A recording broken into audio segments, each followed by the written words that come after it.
ব্লগলৈ আপোনালোকক সকলোকে আদৰিছোঁ দেই। আজি মই আপোনালোকক ড্ৰেগন ফ্ৰুটৰ বিষয়ে ক'বলৈ বিচাৰিছোঁ। খুব সহজভাৱে আপোনালোকৰ ঘৰত এজোপা ড্ৰেগন ফ্ৰুট লগাই ল'ব পাৰে। বেছি গৰম পোৱাৰ কাৰণে মই টক্টা এখন দি ঢাকি থৈছিলোঁ ৰ'দটো কমকৈ পৰিবৰ কাৰণে। দেখিছে নহয়, মই এটা সাধাৰণ ফুলৰ কেৰেটত লগাইছোঁ। বৰষুণ পোৱাৰ কাৰণে মালচিং কৰি দিছিলোঁ। বৰষুণ পোৱাৰ কাৰণে অকণমান মালচিংবিলাক আঁতৰাই দিছোঁ।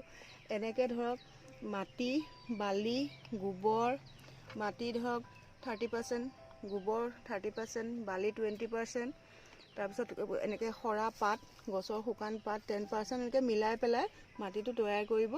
মাটিখিনি তৈয়াৰ কৰাৰ পিছত এনেকৈ লগা। আচলতে ব্যৱসায়িক ভিত্তিক কৰাবিলাকে পুল পুতি পেলাই ধুনীয়াকৈ কৰে। এতিয়াতো মই ইমানখিনি সুবিধা নাই, গতিকে মই এনেকৈয়ে কৈছোঁ। ইয়াতে দুজোপা লগালোঁ, লগাই পেলাই চাদৰ ৰদ আছিল যে ৰদতে এনেকৈ পানী পাইপ বান্ধি দিছোঁ। দিয়াৰ পিছত এনেকৈ তাতে মানে ওলমি গৈছেগৈ আৰু তাতে দেখিছেনে কিমান ফ্ৰুটিং হৈছে।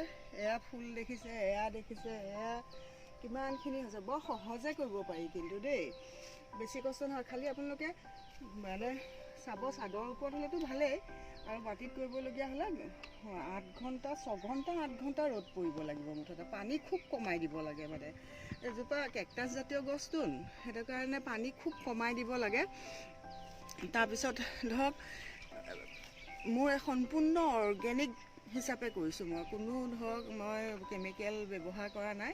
গোবৰ সাৰ দিওঁ, গোবৰ সাৰো মোৰ কমেই হয়।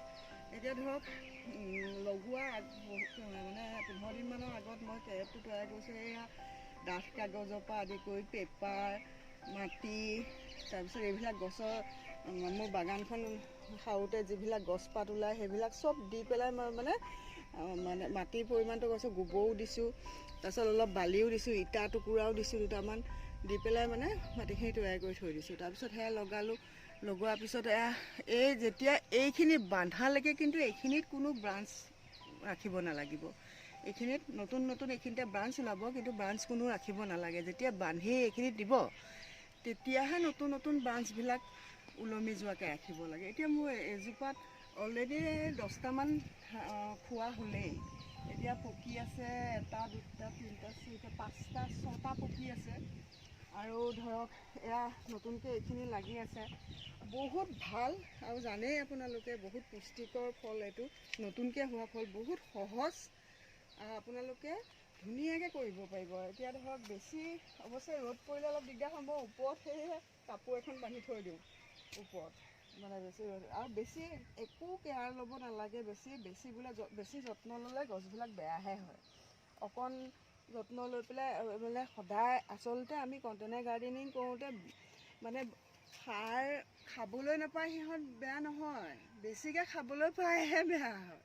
গতিকে খুব কম পৰিচৰ্যাত, কম কষ্টত ধুনীয়াকৈ হয়। আপোনালোকে সকলোৱে ঘৰত এজোপা গছ লগাই লৈ ঘৰৰ চাহিদাখিনি পূৰণ কৰিব পাৰে। অৰ্গেনিক বস্তুটো খাবলৈ পালে কিমান ভাল লাগে। ঘৰৰে বস্তু, ঘৰৰে মানে মনটো যে ইমান ফূৰ্তি হয়। তাতকৈ একদম মোৰ এটা ভীষণ ডাঙৰ অভিজ্ঞতা আছে। মোৰ এই গছখিনি মোৰ সন্তানৰ নিচিনা মৰম কৰোঁ।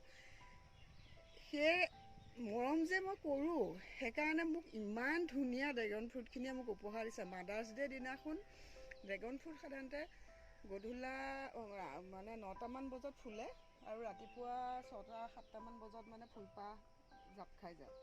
তেতিয়া অৱশ্যে হেণ্ড পলিনেশ্যন কৰিব লাগে। মই চাদৰ ওপৰলৈ আহি মোৰ চকু পানী ওলাই গৈছে। মাদাৰ্ছ ডে' দিনাখন মোক 18 পাহ ফুলি আছে গোটেই। মোৰ ইয়াত 3জোপা গছ আছে, এতিয়া নতুনকৈ আকৌ আৰু লগাইছোঁ। মানে গোটেইখিনি ইমান ধুনীয়াকৈ আছে, আৰু মোক ইমান ধুনীয়া মাদাৰ্ছ ডে' গিফ্ট দিছে। একচুৱেলি আমি যদি ঘৰতে এনেকৈ মানে কৰি ল'ব পাৰোঁ, এখন গাৰ্ডেন কৰিব ল'ব পাৰোঁ, মানসিক বহুত শান্তি হয়। মোৰ মানে আহক আপোনালোকে মোৰ চোতালত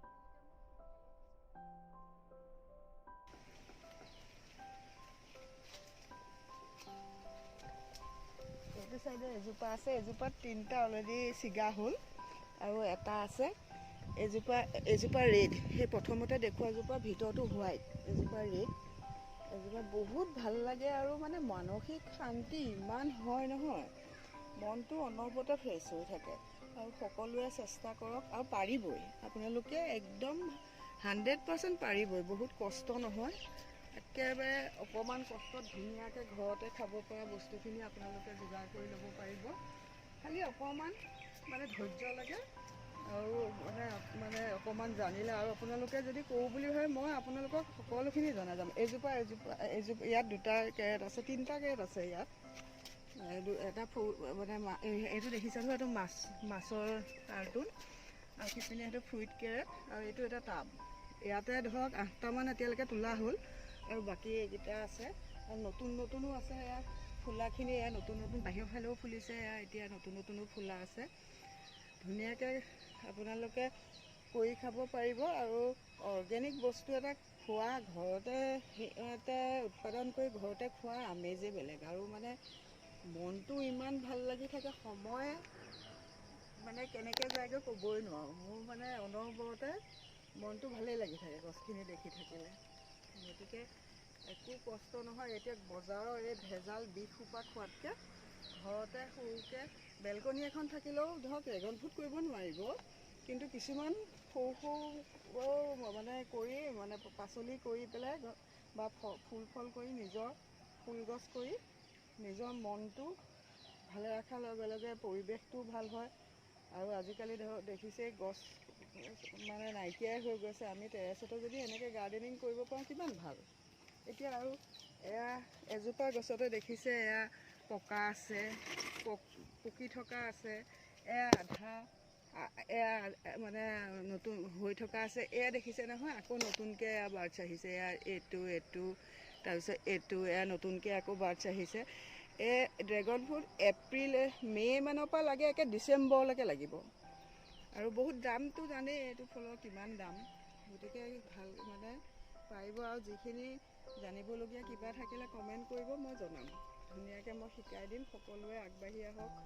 আমি টেৰেছ গাৰ্ডেনিং, বেলকনি গাৰ্ডেনিং, ঘৰত থকা অকণমান জেগাতে পাচলি বা ফল মূল 2এটা লগাই ঘৰৰ চাহিদাখিনি পূৰণ কৰোঁ, ল'ৰা ছোৱালীক খুৱাওঁ। সেয়ে মানে আপোনালোকলৈ মানে মোৰ ফালৰ পৰা অনুৰোধ থাকিল, আৰু মোৰ আন্তৰিকতা থাকিল যে মই যদি জানাখিনি কাৰোবাক শিকাব পাৰোঁ, সেইটো মোৰ কাৰণে বহুত মানে ভাল লাগিব। মোৰ পিছলৈ আৰু দেখুৱাম। নাচপতি গছ আছে, আপেল গছ আছে, মালতা গছ আছে।